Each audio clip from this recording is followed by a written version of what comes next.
నమస్కారం. రాజకీయ పార్టీలు ప్రజాసేవ ముసుగులో పుట్టగొడుగుల్లాగా పుట్టుకొచ్చేసి దేశవ్యాప్తంగా ఒక రాష్ట్రంలో కాదు, రెండు రాష్ట్రాల్లో కాదు, చాలా రాష్ట్రాల్లో పుట్టుకొచ్చేసింది. పీపుల్స్ రిప్రజెంటేషన్ యాక్ట్ 29A ప్రకారంగా కేంద్ర ఎన్నికల సంఘం దగ్గర పొలిటికల్ పార్టీని నమోదు చేసుకోవాలి, రిజిస్టర్ చేసుకోవాలి. రిజిస్టర్డ్ పార్టీకి రికగ్నైజ్డ్ పార్టీకి తేడా ఉంటుంది. గుర్తింపు పొందిన పార్టీ వేరు, నమోదు చేసుకున్న పార్టీ వేరు. నమోదు చేసుకున్న పార్టీకి కూడా కేంద్ర ఎన్నికల సంఘము 13A రూల్ ప్రకారంగా కొన్ని సడలింపులు ఇచ్చింది. ఇన్కమ్ ట్యాక్స్ సడలింపులో కానీ, ఆదాయం సడలింపులో కానీ, విరాళాలు చందాలు పోగు చేసుకుంటంలో కానీ, మొన్నేవో బాండ్లు అమ్మారు, ఎలక్టోరల్ బాండ్స్ అని, అటువంటి బాండ్స్ స్వీకరించడానికి కానీ సెక్షన్ 13A ప్రకారంగా a political party for the purpose of section 13A means a party registered under section 29A of the People's Representation Act 1951 ఆ అవకాశాలు ఉన్నాయి. చందాలు పోగు చేసుకునే అవకాశాలు ఉన్నాయి, విరాళాలు పోగు చేసుకునే అవకాశాలు ఉన్నాయి, ఆదాయ పన్ను కట్టక్కర్లేదు అని చెప్పేసి పుట్టగొడుగుల్లాగా పార్టీలు పుట్టుకొచ్చేసి అవి ఎన్నికల్లో పోటీ చేయవు. కొన్ని రాష్ట్రాలలో పోటీ కూడా చేయవు. అలాగే కేంద్ర ఎన్నికల సంఘం కొరడా జులిపించింది. తెలుగు రాష్ట్రాల్లో 26 పార్టీలు ఎలక్షన్ కమిషన్ జాబితా నుంచి తొలగించేసింది. త్వరలో మరో 18 పార్టీలను కూడా రద్దు చేయబోతోంది, గుర్తింపు రద్దు చేయబోతోంది ఎలక్షన్ కమిషన్ ఆఫ్ ఇండియా. అందులో దేశం మొత్తంలో కేంద్ర ఎన్నికల సంఘం వద్ద పేరు నమోదు చేసుకుని గుర్తింపు పొందని మరో 474 పార్టీలపై వేటు పడింది. వీటిలో ఆంధ్రప్రదేశ్ నుంచి 17 పార్టీలు ఉన్నాయి. తెలంగాణ నుంచి 9 పార్టీలు ఉన్నాయి. 6 ఏళ్లలో ఒక్క ఎన్నికల్లోనూ పోటీ చేయకపోవడం వంటి కారణాలతో ఇలాంటి పార్టీలను జాబితా నుంచి ఈసీ తొలగించింది. ఆగస్టులో ఇలాంటి 334 పార్టీలను రద్దు చేసింది. అంటే ఈ 474 కిందటి నెలలో ఆగస్టులో 334 పార్టీలను రద్దు చేసింది. అంటే పార్టీలు ఎలా పుట్టగొడుగుల్లాగా పుట్టుకొచ్చే చూడండి, ఆలోచించండి. దీంతో ప్రక్షాళనలో భాగంగా ఇప్పటికీ 808 పార్టీలను 2 నెలల్లో రద్దు చేసినట్లయింది. ఆంధ్రప్రదేశ్ నుంచి రద్దయిన పార్టీలు గుర్తుపెట్టుకోండి బాబు.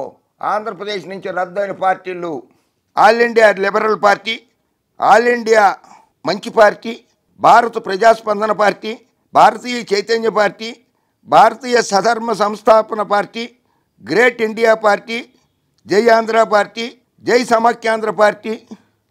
జై సమాఖ్యాంధ్ర పార్టీ అంటే కిరణ్ కుమార్ రెడ్డి గారు అందరూ కలిసి పెట్టిన పార్టీలే ఉంది. జై సమాఖ్యాంధ్ర పార్టీ అంటే చెప్పులు గుర్తు కూడా ఉండేది వాటికి.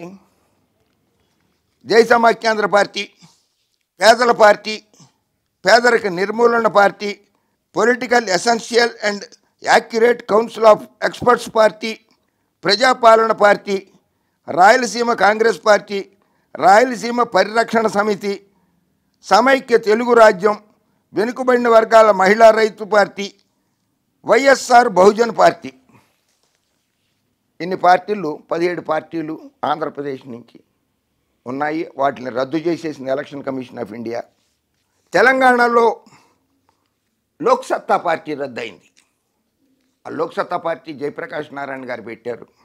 All India Azad party, all India BC OBC party, BC Bharatadesam party, Bharat labour Praja party, Loksatta party, Mahajana Mandal party, Navabharat national party, Telangana Pragati Samiti, ఇవి తెలంగాణలో రద్దయినాయి. 8 పార్టీలు. ఈసీ జాబితాలో దేశవ్యాప్త గుర్తింపు పొందిన పార్టీలు 6, రాష్ట్ర స్థాయి గుర్తింపు పొందినవి 67, నమోదై గుర్తింపు పొందనివి 2046 ఉన్నాయి. త్వరలో 359 పార్టీలను జాబితా నుంచి తీసేయనుంది. ఇందులో ఆంధ్రప్రదేశ్ 8, తెలంగాణ 10 ఉండబోతున్నాయి.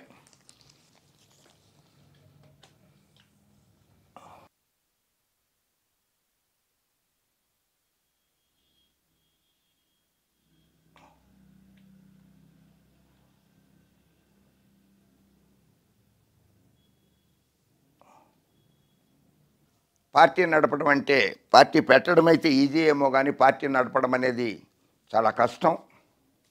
కొంతమంది తండ్రుల దగ్గర నుంచి వారసత్వంగా వచ్చిన పార్టీలు నడిపారు. నడుపుతున్నారు.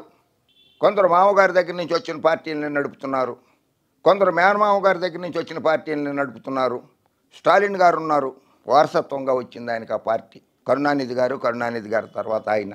Samajwadi party Mulayam Singh Yadav garu, Akhilesh Yadav, Farooq Abdullah, Omar Abdullah national conference, all India Majlis Ittehad Muslim MIM party, Sultan Salahuddin Owaisi, Asaduddin Owaisi, Akbaruddin Owaisi, Shiv Sena party Uddhav Thackeray, ఇలా చాలామంది పార్టీలు. ఓంప్రకాష్ చౌతాలా గారి పార్టీ ఉంది, రామ్విలాస్ పాస్వాన్ గారి పార్టీ ఉంది, ఆయన కుమారుడు చిరాగ్ పాస్వాన్ పార్టీ నడుపుతున్నాడు. ఇలా చాలామంది వారసత్వంగానే కూడా మారిపోయినవన్నీ. పార్టీలకి కొన్ని వెసులుబాట్లు ఉన్నాయి కదా అని పార్టీ పెట్టేస్తున్నారు, కానీ ప్రజాసేవ చేద్దాం కాదనేమో ఆలోచించండి. జై హింద్.